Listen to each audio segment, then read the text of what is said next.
Was the court's decision of giving the guilty verdict to James J. Hill justified? Undoubtedly so. Free trading and competition are key factors in creating a democratic, capitalistic, free market economy that reflect the American ideals of freedom and opportunity. Guaranteeing customer welfare and protecting them against corporate abuse, as well as providing entrepreneurs an equal chance for success, are primary objectives in upholding our values as American citizens. Therefore, the prosecution concludes that James Hill and his Northern Securities Company directly violates the Sherman Antitrust Act because it attempts to monopolize trade between numerous states and is anti-competitive in nature.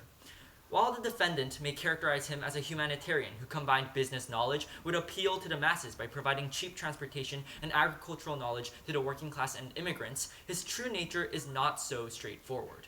Hill showed irresponsibility and negligence in his stock battle with Harriman for control over the Northern Pacific and the Burlington, Quincy, and Chicago railroads. By ruthlessly competing with Harrison for control over stock, James caused prices of stocks to plummet, leading to the Panic of 1901 and ruining thousands of the small investors and working class poor that he supposedly champions. They had invested all of their money in these stocks. This is problematic because it suggests that Hill is inclined to engage in abusive and reckless behavior to get rid of competition and maintain a dominant power in the railroad industry.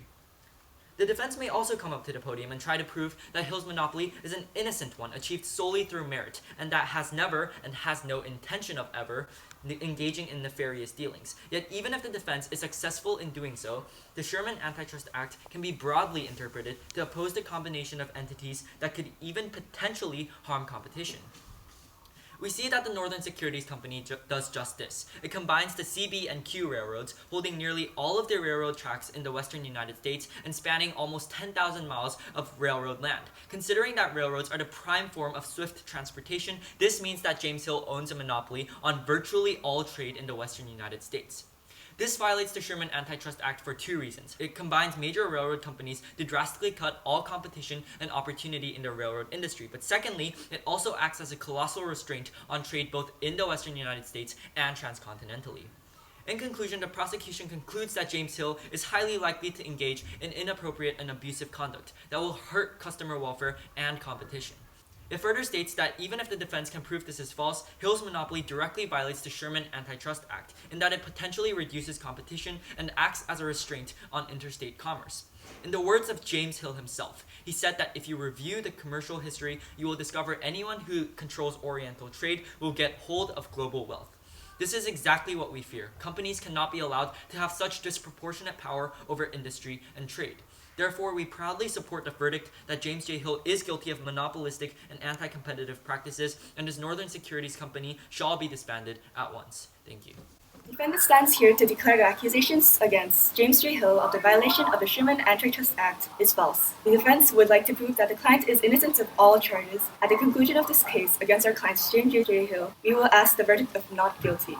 James J. Hill has been accused of violating the Sherman Antitrust Act. Is the action of the Supreme Court against James J. Hill and Northern Securities Co. justified under the Sherman Antitrust Act?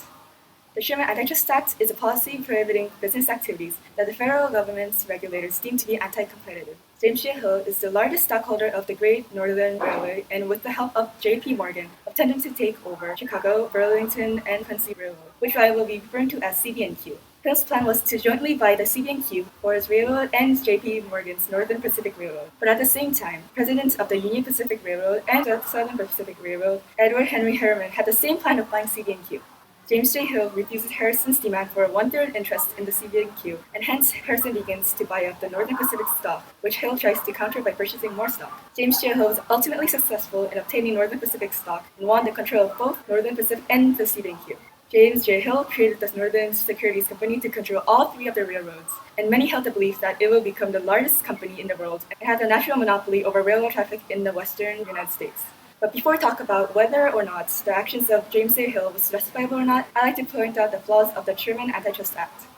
President William McKinley was not willing to charge Hill of violating the antitrust law, and after he was assassinated, Theodore Roosevelt decided to pursue a case against the Northern Securities.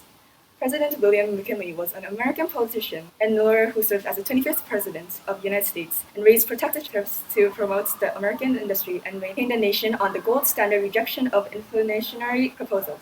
and rapidly helps the increase and maintenance of the economy. However, Theodore Roosevelt began to sympathize with the public concern over corporate monopolies created by the wealthy. He became known as a trust regulator, and rightly so, as he had a good intention and care for the public. Although he had good intentions, the actions of President William McKinley not pressing charges against James J. Hill for the violation of the antitrust law was the right way. This is because the Sherman Antitrust Act was ineffective. The ultimate result of the Antitrust Act was the increase of prices on products and economical collapse. It was very weak because all the trust eliminated competition, which allowed the increase of prices for products. The extra money the trust made could be used to bring the Congress to not vote for them to be broken up as a trust. Another thing I'd like to point out is the Antitrust Act was a law so poorly written and worded, people weren't sure what it meant. It failed to prevent price discrimination, which is a discriminatory practice that exists when sales of identical goods or services are transacted at different prices from the same provider. Also, I'd like to point out the Austrian theory. Austrian economic studies proves that the empirical studies that measure monopoly power or social welfare loss were fundamentally misleading.